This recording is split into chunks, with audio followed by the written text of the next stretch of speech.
કે આપણા મનુષ્ય જીવનમાં આપણા સંસારમાં બે ટાઈપના માણસો હોય, બે પ્રકારના હોય.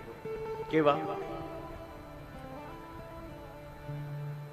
કે એક તો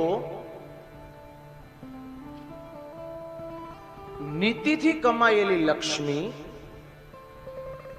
પ્રાપ્ત કરે છે અને પોતાની મહેનતથી કમાયેલી લક્ષ્મી મેળવી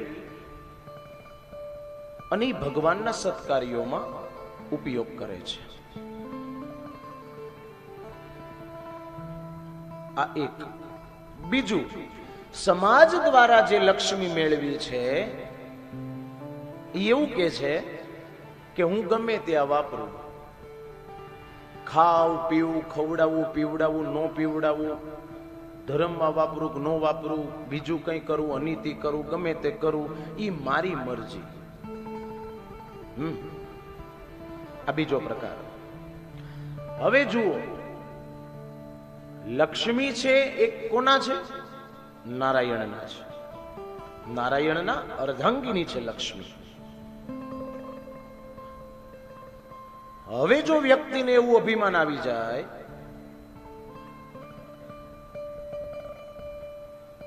કે લક્ષ્મીને હું કહું તેમ કરે અને લક્ષ્મી હું કહું ત્યાં જ ખર્ચાય, એ અભિમાન જ્યારે આવે અને લક્ષ્મી જો કુમાર્ગે જાય, નીતિની લક્ષ્મી પણ જો કુમાર્ગે જાય, તો ભગવાન એવું કહે છે મને હરણ કરતાય આવડે છે. હવે જો તમને અહીંયા પ્રાસ બતાવું ક્યાં મળે છે. રૂકમિણીનું રૂપિયો નાળિયેર કોને આપ્યું હતું? શિશુપાલને. શિશુપાલ કોણ હતો? અધર્મ પ્રતીક હતો. એનો ઉદ્ધાર કરવા જ ભગવાન આવ્યા છે ને શિશુપાલનો. રૂકમી આએ નક્કી કરી દીધેલું કે ભાઈ તું મારો મિત્ર છે, મારી બહેનને તારી સાથે પરણાવીશ. હવે એ વાત લક્ષ્મીજીને મંજૂર નહોતી, રૂકમિણીજીને મંજૂર નહોતી. હવે જ્યારે લક્ષ્મી કોઈ અધર્મના હાથમાં જાય છે તો સ્વાભાવિક છે ભગવાન તો હરણ કરવાના જ. સમજાયું? દરેક પ્રશ્નના જવાબો પુરાણોમાં છે.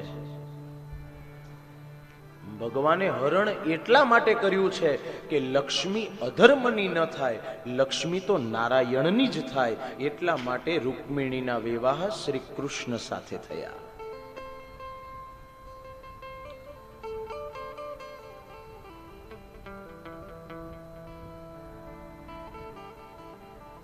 ઘણા લક્ષ્મીજીની પૂજા કરે છે, ભગવતીની કૃપા હોય તો લક્ષ્મી પ્રાપ્ત થાય, અને ઘણા લક્ષ્મીના ગુલામ થઈ જાય છે. જે ભગવાને આપ્યું છે અને ધર્મ કાર્યમાં વાપરે, દાન પુણ્ય કરે, સત્કર્મ કરે, યા તો પોતાના પરિવાર માટે વાપરે, તો એ નારાયણને અતિ પ્રિય છે. એ એક ગણાનું અનંત ગણું કરીને આપે. પછી જે તેજોરીમાં જ મૂકી રાખે અને તેજોરી ખોલીને અગરબત્તી કરીને પૂજા કરે અને પાછી તેજોરી બંધ કરી દે, એ લક્ષ્મીના ગુલામ છે. મારા અર્થને સમજો ધ્યાનપૂર્વક.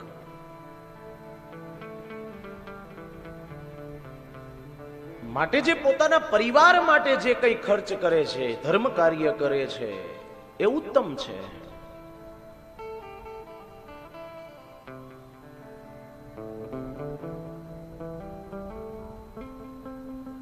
પરિવાર માટે પણ જીવવું જોઈએ માણસે.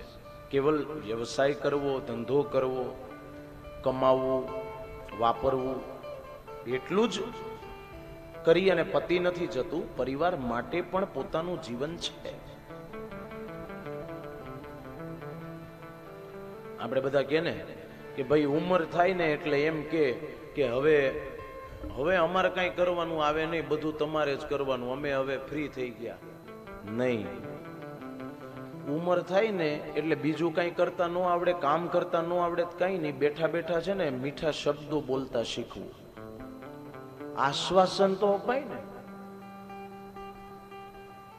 આ વાત એ સાચી છે કે ભાઈ ત્રેવડ ન હોય ન કરાય, પણ મીઠા શબ્દો બોલવાની તો ત્રેવડ, એ તો મરીએ ત્યાં સુધી હોય. માણાને છે ને ઉંમર થાય ને એટલે 3 ઘટે ને 3 વધે.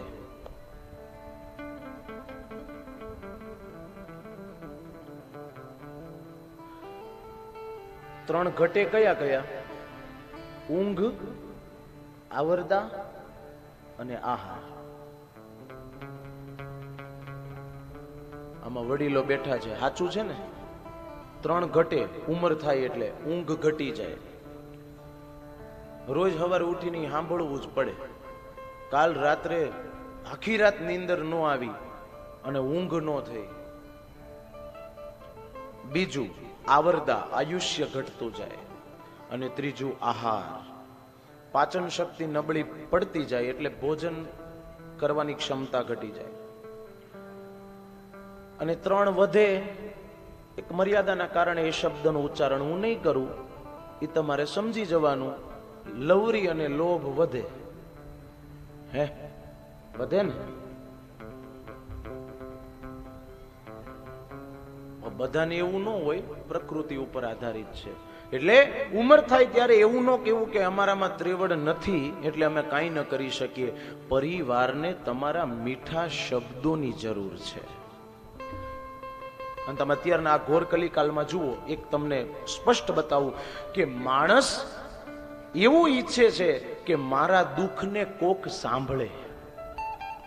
બસ ખાલી સાંભળવાનું જ છે, એને આશ્વાસન આપવાનું છે.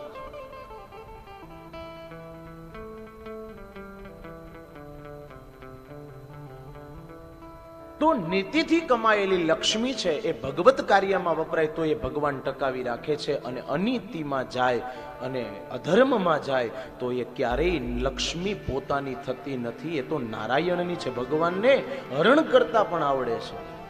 જોઈએ છીએ ને કેટલી પેઢીઓ સાફ થઈ ગઈ મોટા મોટા શહેરોમાં, જેના નામ હતા. પણ નામ જેટલા મોટા થયા હોય ત્યારે કામ કંઈક ખોટા થઈ જાય ત્યારે ભગવાનને પાછું ખેંચતા આવડે છે. એટલે અભિમાન ન કરવું કે મારી પાસે આટલી સંપત્તિ છે, યા તો હું કહું એમ લક્ષ્મી કરે. अरे अनिति से धन बहुत है, अनिति से धन बहुत है,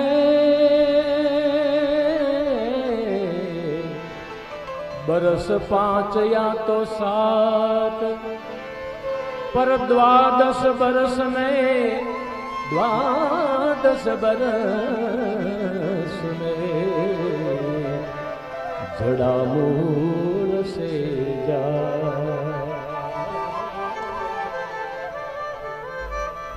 માટે નીતિનું કમાવું. પૂજ્ય બ્રહ્મલીન ડોંગરીજી મહારાજ કહેતા સાંભળેલું છે કે કમાવો નીતિથી, ભજન કરો પ્રીતિથી અને ભક્તિ કરો ભાવથી. હે આવું કહેતા ડોંગરીજી મહારાજ. નીતિથી કમાયેલું ધન જ માણસને શાંતિ અને સુખ આપી શકે છે.